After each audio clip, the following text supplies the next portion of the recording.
नमस्कार, मैं शंभू कुमार। आप देखें लाइव 24 न्यूज। मेरे साथ पटना हाई कोर्ट के जाने माने वकील एस.के. मिश्रा सर जुड़ेंगे। हम इनसे बात करेंगे रोशन आनंद सर को लेकर के कि रोशन आनंद सर के भाई प्रिंस यादव की मौत नेपाल में हो गई है, विराटनगर में उनकी मौत हो गई है। उनके परिवारजनों का कहना है कि उनकी हत्या हुई है।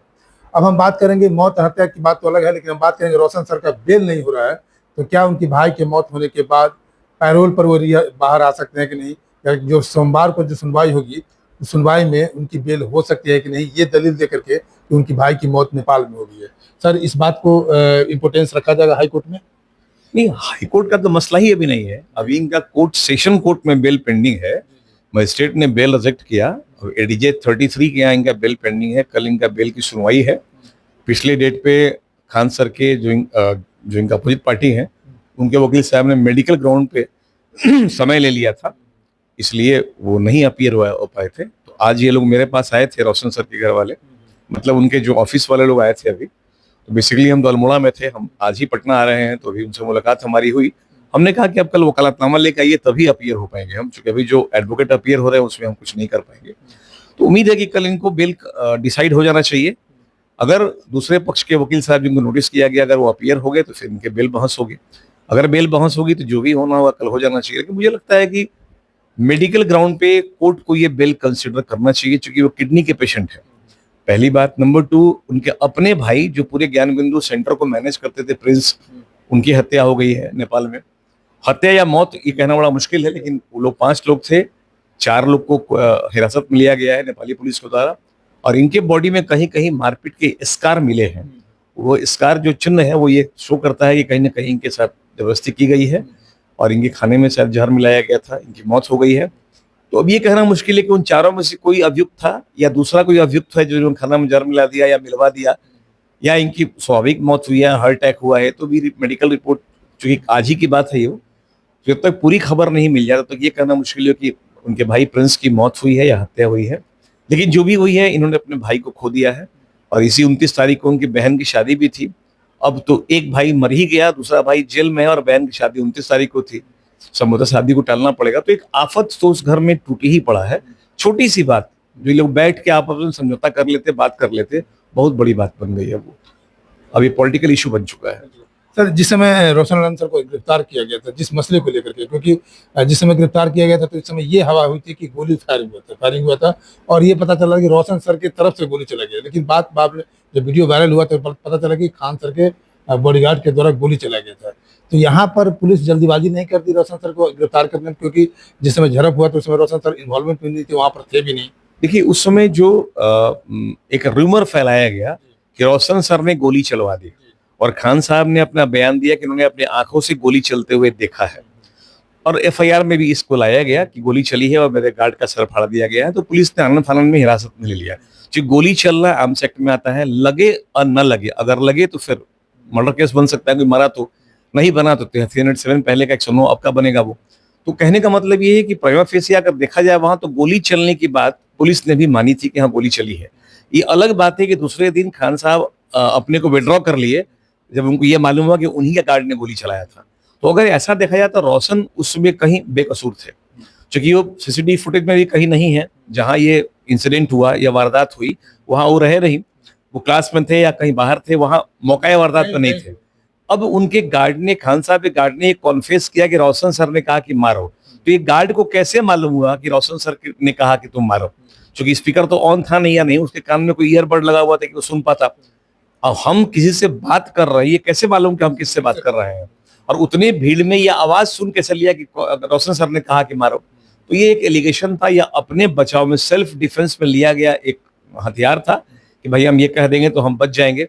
लेकिन गोली खान साहब की तरफ से चली थी, खान साहब का गार्ड की पिटाई हुई थी। किसने मारा? रोशन सर ने तो नहीं मारा था, कंफर्म है। रोशन सर के स्टाफ ने, 2 स्टाफ के बीच में झगड़ा हो तो दोनों मालिक को गिरफ्तार करना चाहिए फिर, लेकिन एक को गिरफ्तार कर रहे हैं, एक को नहीं कर रहे हैं। तो उस समय गिरफ्तारी इसलिए हुई थी कि ये बताया गया था कि रोशन सर के तरफ से गोली चलाई गई है और एक आदमी घायल हुआ है, अरेस्ट हो गए वो। ये अलग बात है कि बाद में ये मुकर गए, खान साहब बोले कि नहीं गोली हमारे तरफ से चली है, हमने देखा नहीं था वो, तो वो झूठ था उनका। तो इसलिए ये कहना बड़ा मुश्किल है। तो एक सवाल होगा सर कि जैसे कि गोली चलने की भी बात करते हैं, जिस समय गोली चली अगर उसी समय ये क्लियर हो जाता है कि ये खान सर के गार्ड के द्वारा गोली चलाया गया था, अगर ये रूमर नहीं फैलता कि रोशन सर की तरफ से गोली चलाया गया, तो शायद रोशन सर गिरफ्तार नहीं। रोशन से गिरफ्तार वैसे भी नहीं होते। अगर पुलिस को उस समय जानकारी दी गई होती या पुलिस अगर इन्वेस्टिगेशन अरेस्ट करने के पहले ढंग से की होती तो ये गिरफ्तार नहीं होते। जो सीसीटीवी फुटेज में कहीं रोशन सर आ नहीं रहे हैं और कोई भी जो गार्ड उनका है, खान साहब के गार्ड के गोली चलाने का पिक्चर आया सीसीटीवी फुटेज में, तो अरेस्ट तो उसको होना चाहिए था। अब हुआ भी वो, लेकिन इत्तफाकन इनको अरेस्ट कर लिया गया। ये थोड़ी जल्दीबाजी पुलिस ने की है, बिल्कुल जल्दीबाजी है, ये गलत हुआ है।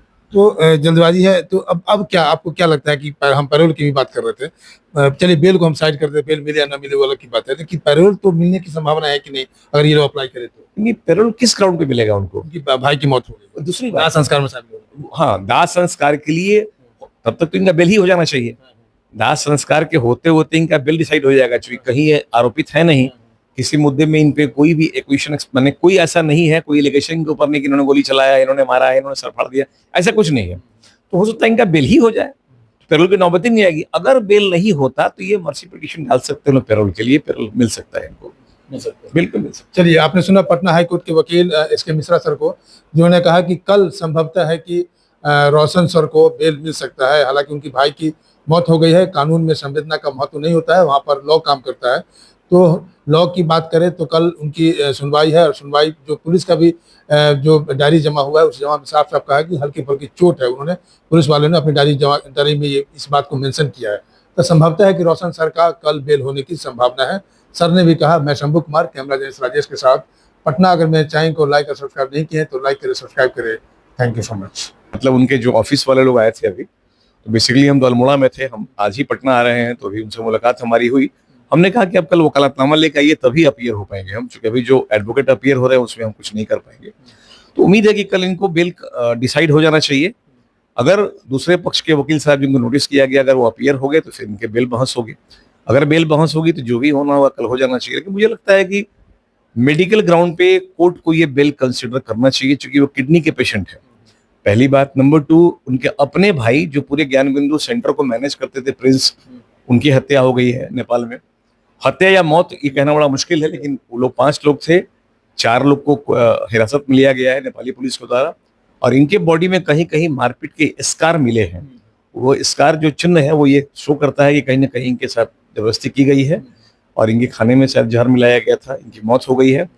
तो अब ये कहना मुश्किल है कि उन चारों में से कोई अभियुक्त था या दूसरा कोई अभियुक्त है जो खाना में जहर मिला दिया या मिलवा दिया, या इनकी स्वाभाविक मौत हुई है, हार्ट अटैक हुआ है। तो भी मेडिकल रिपोर्ट, चूंकि आज ही की बात है, ये जब तक पूरी खबर नहीं मिल जाए तब तक ये कहना मुश्किल है कि उनके भाई प्रिंस की मौत हुई है या हत्या हुई है। लेकिन जो भी हुई है, इन्होंने अपने भाई को खो दिया है, और इसी 29 तारीख को उनकी बहन की शादी भी थी। अब तो एक भाई मर ही गया, दूसरा भाई जेल में है, और बहन की शादी 29 तारीख को थी। संभवतः शादी को टालना पड़ेगा। तो एक आफत तो उस घर में टूटी ही पड़ा है।